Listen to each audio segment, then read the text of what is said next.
Good morning, everyone. I hope y'all are doing well.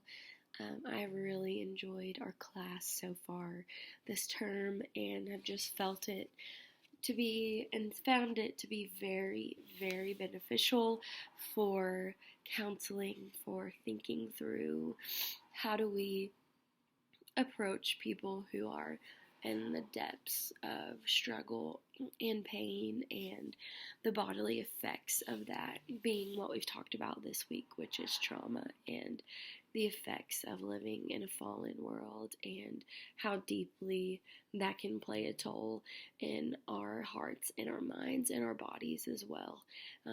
I have a cold right now, so I'm sorry for the sniffles and the raspiness, but I'm going to try my best to get through the video without too much of that. So the question this week was, how do we approach a counselee who has dealt with a traumatic experience and finds themselves to be dealing with the effects of that? I thought that Dr. Henderson did an amazing job in the lectures walking through the intersections that a person kind of finds themselves at when they have dealt with a traumatic experience, being the event itself, the people or the person that has experienced the trauma or has, acted upon the counseling has caused the trauma, as well as the condition of the relationships surrounding this person. I thought it was so beneficial. And so I think that the first thing that is the most important in counseling others who have dealt with this or find themselves, this traumatic experience has just happened or it's been years and they've been dealing with the trauma since then. I think that the first most helpful thing to do is to build a relationship with this person to where they feel safe and they feel like they can share with you whatever they've been through, to know that you're not going to shame them, you're not going to look down upon them, you're not going to feel any sort of different way towards them. All we will be doing is pointing them to Christ. And so that takes time, getting to know them and their story, and then building into the process, being able to ask them these questions about the trauma that they've experienced, talking about sin, talking about shame, talking about traumatic things that have happened to us. It's not easy.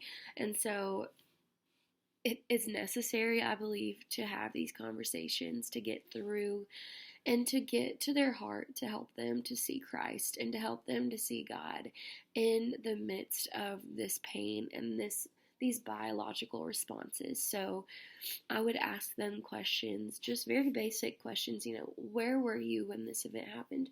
What happened? To the best of your ability, can you explain to me what happened to you? Where were you? How old were you? Who was around you? What were the things that happened?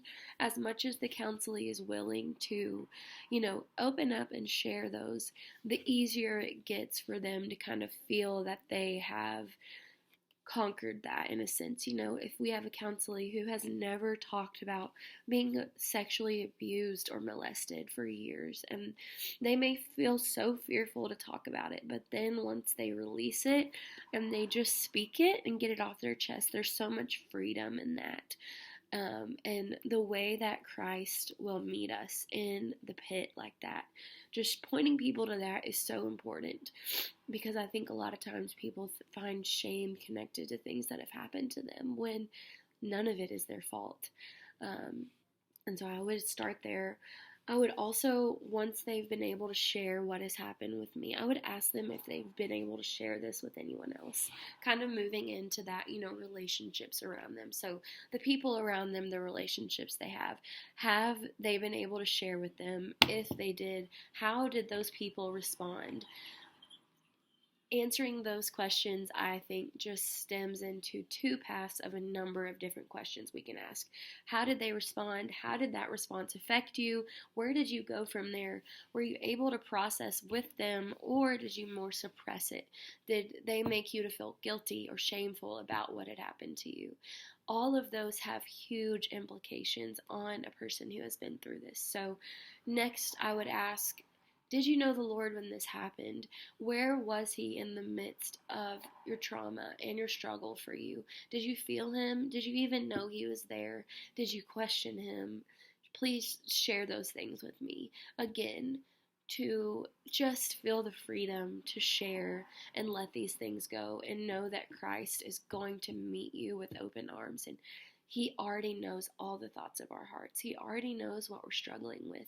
He is meeting us on the other side full of mercy and grace to take us into His arms and heal us and restore us back to peace and a way to live healthily in the freedom, knowing that through Christ He has made us new. And so I would firstly ask, what were the people around you in life that you were able to kind of lean on, and did you? And then how did God play into all of this? Did you know the Lord, and how has this traumatic event since then influenced your relationship with Christ? And then also would love to dive into emotions being felt from this experience, processing through those, seeing how the Lord informs every single one of those things and how He can make our brokenness whole and new again. And through Him, the traumatic things that we experience, though we may have biological responses, through Christ we are given comfort and freedom, and we know that one day we will live in eternity with Him, a new creation. The old will be gone and the new will come. The old will pass away. God will wipe away our tears. And so I think it's just very important to ask all those questions, to let the counselee feel that they can and should acknowledge this trauma, and that it's not something we can escape, but at the same time, we will never escape the presence of the Lord. So how do we get them to feel that they can connect to the Lord in those moments when they're feeling like no one can hear or understand them? Thank you.